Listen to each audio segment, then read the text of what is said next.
Welcome to Japan in the year 1600, a land divided, fragile, and poised on the knife's edge of civil war.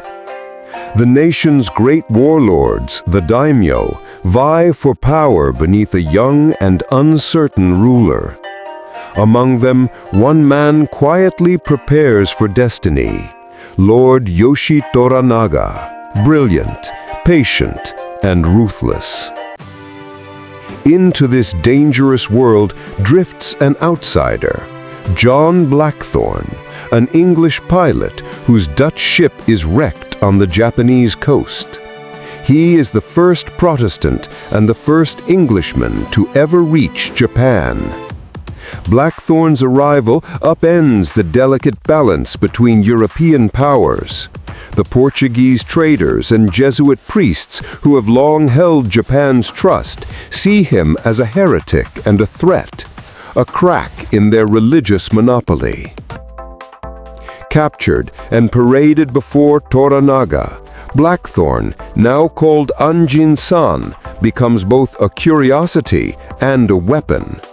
Toranaga quickly realizes that this foreigner holds not just navigational secrets, but a mind shaped by another world, a tool he can use against his enemies. Blackthorne is thrust into a society of rigid hierarchy and silent brutality. He witnesses executions without emotion, suicides without tears, and loyalty that transcends fear. In this world, the code of Bushido governs all. Obedience, honor, and death are inseparable. To survive, he must abandon everything he thought he knew about civilization. Through his translator, Lady Mariko, a noblewoman of samurai birth and secret Christian faith, Blackthorne begins to see beyond the strangeness. Their relationship, at first pragmatic, deepens into a tragic love, one defined by restraint, devotion, and the impossibility of escape. Meanwhile, the conflict between faith and power tightens its grip.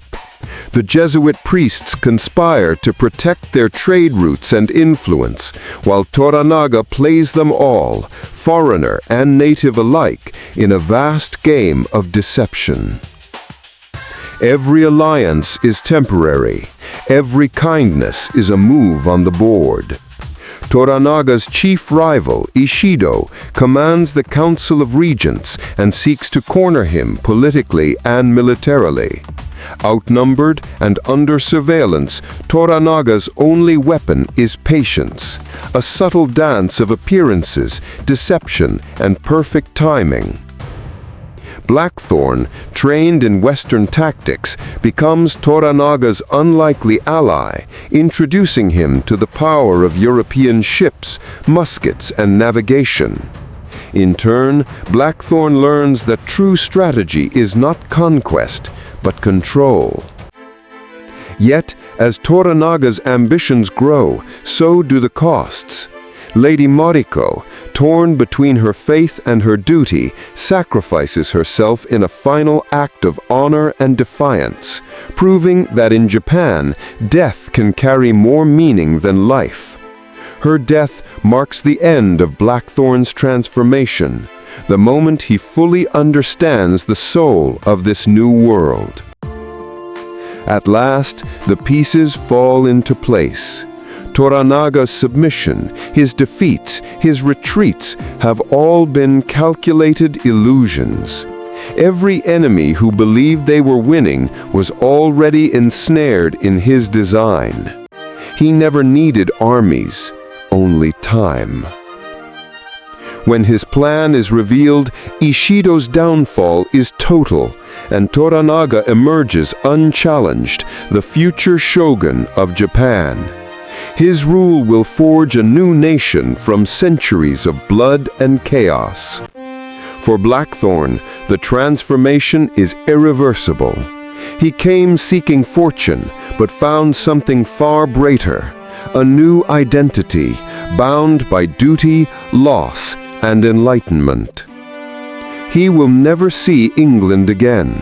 But in this foreign land, he finds purpose, love, and the quiet acceptance of fate.